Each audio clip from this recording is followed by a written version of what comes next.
अगर आपकी मंशा अच्छी होती, आप प्रदेश के लिए इन्वेस्टमेंट लाने वाले की आपकी मंशा होती, तो केंद्र सरकार आपकी थी। अपने आप को जो है बहुत बड़ा राजनीतिज्ञ और अर्थशास्त्र दिखाते रहे और प्रदेश को जो है कर्ज तले और प्रदेश के जो है ना जो है हमारे जो राजस्व को खत्म करते रहे। मैं इस बात को मानता हूं कि कांग्रेस की सरकार में भी छुटपुट घोटाले हुए होंगे, तभी 2014 के अंदर हम सत्ता से बाहर हुए। मैं ये नहीं बोलता कि सारे भाजपाई बुरे हैं, मैं ये नहीं बोलता कि सारी पार्टियां बुरी और सिर्फ कांग्रेस अच्छी है। साथियों, मैं कौशल मुंगटा, member Zila Parishad Hatkoti, media panellist, spokesperson Himachal Pradesh Congress committee.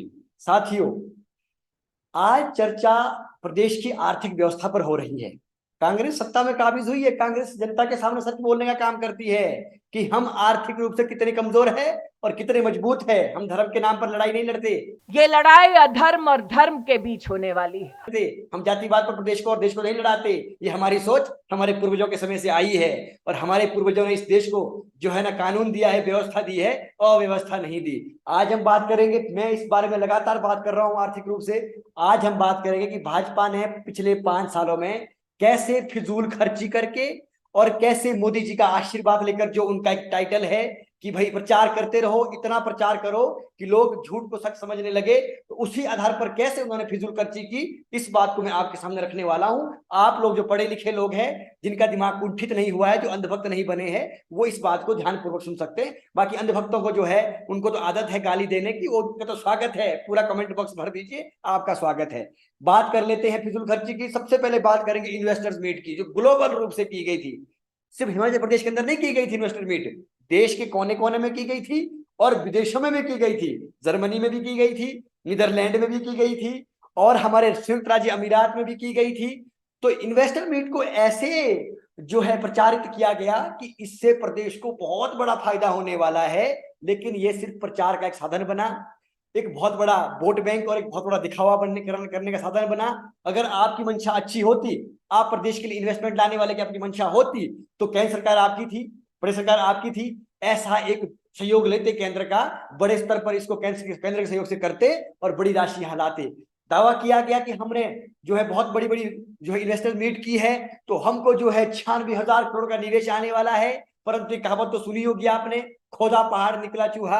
7,000 crore का भी निवेश पूरा नहीं आ पाया और जो खर्चा हुआ और जो इन्होंने हमारे संसाधनों की फिजूल खर्ची की, वो अलग जगह है। परंतु राजनीतिक रोटियां सेकते रहे, अपने आप को जो है बहुत बड़ा राजनीतिज्ञ और अर्थशास्त्र दिखाते रहे और प्रदेश को जो है कर्ज तले और प्रदेश के जो है ना जो है हमारे जो राजस्व को खत्म करते रहे। ये इनका एक बहुत बड़ा उदाहरण था। आपने देखा होगा इन्वेस्टर मीट के नाम पर धर्मशाला के अंदर, उसके बाद मनाली के अंदर रोड शोज हुए, शिमला के अंदर रोड शोज हुए, इलाहाबाद में रोड शोज हुए, हैदराबाद में रोड शो हुए, बॉम्बे में रोड शो हुए, हमारे जो है दिल्ली के अंदर रोड शो हुए। तो मैं कहना चाहता हूं, इन्होंने यही काम किया है 5 सालों में। इस पर चर्चा करिए प्रदेश के लोगों के साथ, कैसे लाना है पट्टी पर प्रदेश को। अब इन्होंने कहां डुबा के रखा हमारे प्रदेश को। उसके बाद एक कार्यक्रम चलाया, जन मंच कार्यक्रम, मैं उसको झंड मंच कार्यक्रम बोलता हूं। जब आपने आप प्रशासनिक जो ढांचा बना हुआ है, पटवारी से लेकर के तहसीलदार से लेकर के डीसी तक, और प्रदेश सरकार उसको संचालित कर रही है, अगर आप पर इनकी पकड़ ही नहीं है, आपकी इनके ऊपर, तो काहे को बिठाया हुआ है सरकार के अंदर आपको, मुखिया को, काहे के मंत्री, काहे के आपके जो है विधायक। अगर आप अपने इलाके के अंदर इन पर, उसके जनमंच जरूरी नहीं था। जनमंच इसलिए जरूरी था इन लोगों के लिए कि वहां पर इनका विधायक बैठता था, राजनीतिक रोटियां सेकता था, अपना रोब झाड़ता था, बदतमीजियां लोगों के साथ करते थे, अधिकारियों के साथ बदतमीजियां करते थे। खूब चपाती, खूब फूल के, खूब काजू बादाम खाए गए और ऐसे हमारे प्रदेश की जो है ना को कर्जग्रस्त डाला गया। तभी मैं इस जनमंच को झंड मंच बोलता हूं, क्योंकि ये केवल और केवल प्रदेश की जो है ना जो है हमारे राजस्व का दुरुपयोग था और इस प्रकार से इन्होंने हमारे प्रदेश को कर्ज में डुबाने का काम किया। तंबू गाड़ देते थे, पूरे अधिकारी को तंबू गाड़ में 6 से 7 दिन लगा देते थे, फिर चिट्ठियां भेजने में समय लगता था, पूरा एक सिस्टम हिला देते थे। पूरा 4-5 दिन के लिए अधिकारियों को जो है ना अपने ऑफिस छोड़ने पड़ते थे, लोगों का काम रुकता था और वहां भाजपा के 15-20 लोग आते थे और उनको वहां रोब झाड़ कर निकल जाते थे, कोई काम सॉल्व नहीं होता था। अगर ये चीजें थी, उसके बाद आपने सीएम हेल्पलाइन 1100 बनाई, तो अगर कंप्लेंट सीएम हेल्पलाइन पे आ रहे थे तो जनमंच किस चीज के लिए था? ये दो प्रणाली किस चीज के लिए थी? ये सिर्फ और सिर्फ इनका जो है राजनीतिक रोटियां सेकने के लिए, राजनीतिक फायदा लेने के लिए। और वही बात की खोदा पहाड़ निकला चूहा, ये फिजूल खर्ची का आलम था और इस पर इन्होंने अथाह पैसा खर्च किया। अगर इनके आंकड़ों की अगर हम बात करेंगे इस पर, जो इन्होंने इस कार्यक्रम में खर्च किए, तो ये करोड़ों की राशि है, लाखों रुपए की राशि नहीं है। उसके बाद मैं और आपके मध्य बात करना चाह रहा हूं, अमृत महोत्सव मनाए गए, आजादी के 75 वर्ष का आयोजन किया गया, उसमें भी इन्होंने जो है 30-40 करोड़ रुपया खर्च किया, 20 करोड़ सुपर राशि पहले झटके में खर्च कर दी थी। उसके बाद इन्होंने जो है हमारे और भी अनेकों तरीके से प्रदेश के अंदर फिजूल खर्ची करने का काम किया। इन्होंने 6 महीने में भाजपा ने 900 संस्थान खोलने का काम किया बेतरतीब तरीके से। मतलब घोषणाएं, मंच पर से घोषणाएं की 900। ये बहुत बड़ी बात होती है और बहुत अजीब बात है कि 6 महीने के अंदर, पूरे 5-4 साल 6 महीने में नहीं खोले गए इसके 10% संस्थान भी नहीं, लेकिन 6 महीने में खोल दिए 900 संस्थान। तो अब आप समझ सकते हैं कि राजनीतिक लाभ लेने के लिए किस कदर गुजर चुके थे जयराम ठाकुर जी और भाजपा की सरकार। तभी तो बोलते थे विधानसभा के अंदर कि मैं रिपीट कर रहा हूं, डबल इंजन रिपीट हो रहा है। क्यों हो रहा है? क्योंकि इन्होंने राजनीतिक लाभ लेने के लिए, वोट बैंक गेन करने के लिए हर कुछ किया, हर कुछ जो कोई सोच भी नहीं सकता। आप देखिए 900 की घोषणाएं, 900 संस्थान बेहतर तरीके से खोलने की बात हुई, जिसमें से प्रशासनिक विभाग ने वित्त विभाग को मात्र 500 आपके 84 जो प्रस्ताव भेजे, और उन 584 प्रस्ताव में से भी केवल और केवल 94 प्रस्तावों पर वित्त विभाग ने सहमति जाहिर की कि हम इतना ही कर सकते हैं प्रदेश की हालत को देख करके, प्रदेश की आर्थिक व्यवस्था को देख करके। अगर आपने इतना बड़ा कार्य 900 संस्थान खोले तो बजट की व्यवस्था भी कीजिए। दिल्ली से लाने की हिम्मत नहीं थी, दिल्ली में मोदी जी के सामने मुंह खोलने की हिम्मत नहीं थी। अपनी कुर्सी अगर बचानी थी तो वहां तो जी हथूरी करनी थी। जाए तो जाए कहां? और यहाँ प्रदेश को पटरी से बाहर किया, आर्थिक रूप से कंगाल किया और 900 संस्थान खोले बेहतर तरीके से, जबकि वित्त विभाग ने मात्र जो है आपके 94 प्रस्ताव पर अपनी सहमति दी। इससे बड़ा झोल शिक्षा विभाग में हुआ। माननीय हमारे जो है सुरेश भारद्वाज जी के पास शिक्षा विभाग था, उन्होंने तो अपना जो है उनका तो हिसाब किताब कर दिया जनता ने, जो है कैसे उनको जो है ना पूरा हार का मुंह देखना पड़ा।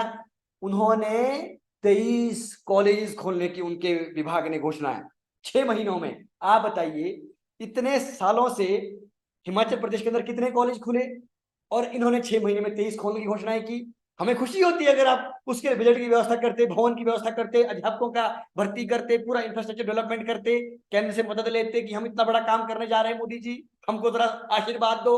वो कुछ नहीं, वो कुछ नहीं, सिर्फ घोषणा करी और वोट बैंक भरने का काम किया और प्रदेश की आर्थिक व्यवस्था का बेड़ा गर्क किया। तो यही बात होती है, भगवान ऊपर से देखता है। जो लोग लाभ के लिए राजनीति करते हैं, जो अपना अवसर साधने के लिए अवसरवादी राजनीति करते हैं, उनका बेड़ा गर्क इसी जन्म में होता है, यहीं पर होता है। वही भाजपा का कांग्रेस जो ना आपके लोगों ने किया, कांग्रेस सरकार यहाँ सत्ता स्थापित हुई। तो यही बातें थी जो इन्होंने फिजूल खर्ची की, उसी की बात मैं आपके सामने आज करने यहाँ पर आया हूं। तो आपको ये समझना होगा कि कांग्रेस और भाजपा में क्या अंतर है। मैं इस बात को मानता हूं कि कांग्रेस की सरकार में भी छुटपुट घोटाले हुए होंगे, तभी 2014 के अंदर हम सत्ता से बाहर हुए, छोटी मोटी गलतियां हुई होगी, परंतु मैं डंके की चोट पर यह बात बोल रहा हूं, कांग्रेस सरकार ने ऐसे ऐसे हीरे हिंदुस्तान के अंदर दिए जिन्होंने अपनी बड़ी सोच के दम पर हिंदुस्तान को एक ऐसा राष्ट्र बनाया जो आज अपने पैरों पर खड़ा है, जो आर्थिक रूप से भी मजबूत होने की कगार पर वहां पर छोड़ा गया कांग्रेस के द्वारा, जिसको सेना कांग्रेस ने सौंपी, जिसको इसरो जैसे संस्थान जो है कांग्रेस ने सौंपे, जिसको भेल, जिसको IIT जैसे संस्थान कांग्रेस ने सौंपे। तो आज अगर हम विश्व के अंदर खड़ा टिकने का काम कर रहे हैं, आज अगर मोदी जी जो है पूरे विश्व में जा करके ढोल पीटते हैं, तो वो कांग्रेस के जो महान नेताओं, महान स्वतंत्रता सेनानियों ने जिन्होंने प्रदेश को, हिंदुस्तान को बनाया, वो उनके कर्म है। तो आज इन भाजपाइयों से अगर आपको बचना है, मैं ये नहीं बोलता कि सारे भाजपाई बुरे हैं, मैं ये नहीं बोलता कि सारी पार्टियां बुरी है और सिर्फ कांग्रेस अच्छी है। मैं सिर्फ ये कहना चाहता हूं कि कांग्रेस एक ऐसा समंदर है जिसके अंदर संस्कार पूर्वजों से लेकर आज तक के समरसता के संस्कार है, देश को आगे बढ़ाने के संस्कार है, ना कि गद्दारी करने वाले संस्कार, खाने लूटने सूटने वाले संस्कार। ये संस्कार कांग्रेस के अंदर नहीं है। सारी चीजें हिंदुस्तान के अंदर जो पटरी पर जो देश आया है वो कांग्रेस की देन है। अगर कांग्रेस बुरी होती तो क्या कांग्रेस आपको RTI देती जिससे कि आप प्रधान से लेकर प्रधानमंत्री तक की पोल खोल दें? अगर कांग्रेस बुरी होती तो आपको सर्व शिक्षा अभियान जैसी चीज देती, आपको मिड डे मील जैसी चीज देती, आप मुझे समझाए, आपको मनरेगा जैसी चीज, जिससे कि एक गरीब और शहरी जो है आदमी अपने आप की रोजी रोटी भूखा नहीं रहता है। कांग्रेस ने इस देश को बहुत प्यारी प्यारी चीज, आधार कार्ड दिया, तो जो पैसा केंद्र सरकार से आता था वो लोग खा जाते थे अधिकारी, ब्यूरोक्रेसी इतनी करप्ट हो चुकी थी। परंतु मनमोहन सिंह जी की सोच देखिए कि पैसा सीधा डीबीटी के माध्यम से सीधा जो है बैंक अकाउंट आधार कार्ड से लिंक करने का काम किया, ऐसी आइडेंटिटी स्थापित की। आज पैसा सीधा जो है मनमोहन सिंह जी के समय से चला आ रहा है कि सीधा जो है खाता धारक के खाते में जाता है, जिसको कि लाभ मिलना है उसी को मिलता है। ये छोटी छोटी चीजें नहीं है। पंचायती राज महिलाओं का आरक्षण दिया, पंचायती राज से जो है ना अपने राष्ट्र के अंदर जो है विकेंद्रीकरण किया राजनीति का, छोटे छोटे लोगों तक जो है ना आपके शक्ति का भी जो है शक्ति दी, गांव गांव तक जो है ना राजनीतिक जो शक्तियां हैं, जो हमारे अधिकार है वो प्रदान करने का काम किया गया। अनुसूचित जाति के लोगों को काम जो है शक्ति दी गई, अनुसूचित जातियों को मजबूत किया गया, है ना। तो ये सारी चीजें कांग्रेस ने की है। मैं ये कहना चाहता हूँ कि जो भाजपा की सरकारें हैं, इनके संस्कार, इनका जो मेन मोटो है वही धर्मवाद, क्षेत्रवाद, जातिवाद, कट्टरवाद, इस पर आधारित है। मोटा मोटा आप इस बात को समझ लीजिए। तो इसी पर ये बने हैं, इसी पर ये पनपे हैं और इसी पर ये आगे बढ़ते हैं। सबसे मोटी बात बोल रहा हूं पढ़े लिखे लोगों के लिए, दिमाग खोलकर सोचना। अगर आज खालिस्तानी लोग जो जिनको की बहस चली है पूरे देश के अंदर, पूरे विश्व के अंदर कि खालिस्तान की मांग हो रही है, आज से नहीं हो रही है, बहुत लंबे टाइम से हो रही है। तो जो लोग खालिस्तान के समर्थक हैं, हम उनको गद्दार बोलते हैं। पूरा देश बोलता है कि भाई ये देश के अंदर ये नहीं चलेगा, ये लोग ऐसा नहीं चलेगा। तो जब आप हिंदू राष्ट्र की बात करते हैं तो आप ये भी तो दोगलापन है। जिस प्रकार से धर्म के नाम पर खालिस्तान नहीं बन सकता, उसी प्रकार से धर्म के नाम पर हिंदू राष्ट्र की अगर आप बात करेंगे तो इस देश का जो मूल सिद्धांत है सांप्रदायिकता को बढ़ावा ना देना, धर्मनिरपेक्ष राष्ट्र का, वो खत्म हो जाएगा। हिंदुस्तान इसीलिए मजबूत है, हिंदुस्तान इसीलिए पूरे विश्व के अंदर विश्व गुरु की छवि को दिखाता है, क्योंकि हम लोग धर्मनिरपेक्ष है। हम लोगों को जीने की स्वतंत्रता देते हैं। हम धर्म के प्रत्येक धर्म के लोगों को अपने धर्म को पालन करने का स्वतंत्रता देते हैं। हम हिंदुस्तान के अंदर अनेकों जातियों का समावेश है, अनेकों धर्मों का समावेश है। तो अगर वो चीज गलत है तो ये चीज भी गलत है। परंतु भाजपा का जो मेन सिद्धांत है वो कट्टरवाद पर आधारित है। इसको मैं खुले मन से बोलता हूं और मैं ये बात मैं कहना चाह रहा हूं आपको, अगर हम जैसे लोगों को जो इनकी नीतियों का खुलेआम विरोध कर सकते, अगर हमको मौका मिला तो हम इनकी ईंट से ईंट बजाने का काम करेंगे। विधानसभा चुनाव में भी किया, उपचुनाव में भी किया, पंचायत राज चुनाव में भी किया। अगर आने वाले समय में हमको और भी कहीं पर मौका मिलता है, मैं खुल के बोलता हूँ, मुझे राजनीति से कोई मतलब नहीं है। मैंने जब भी अपनी जवानी को राजनीति में झोंकने का काम किया, सामाजिक मुद्दे को उठाने का काम किया, तो वो इसीलिए किया क्योंकि हमारे अंदर वो जील है। हम समाज के अंदर हो रही कुरीतियों को झेल नहीं सकते, हम ऐसी ऐसी नीतियों का विरोध करने से चुप रह नहीं सकते। तो हम उसका विरोध डंके की चोट पर करेंगे और ऐसे लोगों की सोच को पर्दाफाश करके इनकी ईंट से ईंट बजा देंगे और इनकी जो सोच है उसको पनपने का काम अपने प्रदेश के अंदर, अपने जिले के अंदर होने नहीं देंगे। इस बात को मैं डंके की चोट पर बोल रहा हूं। ये सारी चीजें मैंने आपके साथ की, इस बात का जो है धन्यवादी हूं कि आप लोग जो मेरे माध्यम से मुझसे जुड़े हुए लोग हैं, मुझे मोटिवेट करते रहते हैं, मुझे आशीर्वाद देते रहते हैं। इसीलिए हम आज यहाँ तक पहुंचे। गरीब परिवार से आते हैं, बिल्कुल गरीब परिवार से आते हैं, जहां पर कि हमको ये भी सोचना पड़ता है कि कहां से कहां तक जाना है, किस तरीके से पहुंचेंगे, किस तरीके की पैसे से व्यवस्था होगी। आज अगर किसी मीटिंग में जाना है तो कैसे किराए की व्यवस्था होगी, अगर पढ़ाई करिए तो किस प्रकार से करिए। इतने गरीब परिवार से हम आते हैं। हम लोगों के साथ भावनाओं का खिलवाड़ नहीं कर सकते। हम आपके मुद्दे उठाने के लिए खड़े होते हैं। हम हमेशा उन लोगों का साथ देते हैं जो क्रांति का जनक है। हम सिंघा साहब को सपोर्ट करने वाले लोग हैं, उनकी विचारधारा को सपोर्ट करने वाले लोग हैं। हम देश के अंदर सारे क्रांतिवीरों को सपोर्ट करने वाले लोग हैं। हम राजनीति से ऊपर उठ करके बात करने वाले लोग हैं। अगर हम किन्हीं चीजों पर अटल बिहारी वाजपेयी जी की तारीफ करने वालों में पीछे नहीं हटते तो हम लोग साफ दिल के लोग हैं। हम उनकी तारीफ करते हैं कुछ कामों को लेकर के, क्योंकि उन्होंने अच्छे काम किए हैं। तो हम इतने अंधभक्त नहीं है, कट्टरवादी नहीं है कि हम सबको ही बुरा बोले। हम खुली सोच वाले लोग हैं, इसीलिए हम गलत चीज का विरोध करने के लिए खड़े होते हैं, डरते नहीं है। गाली भी सुननी पड़ती है, विरोध भी झेलना पड़ता है, पर फिर भी हम टिके रहते हैं और आखिरी सांस तक टिके रहेंगे। इन्हीं शब्दों के साथ जय हिंद, जय हिमाचल।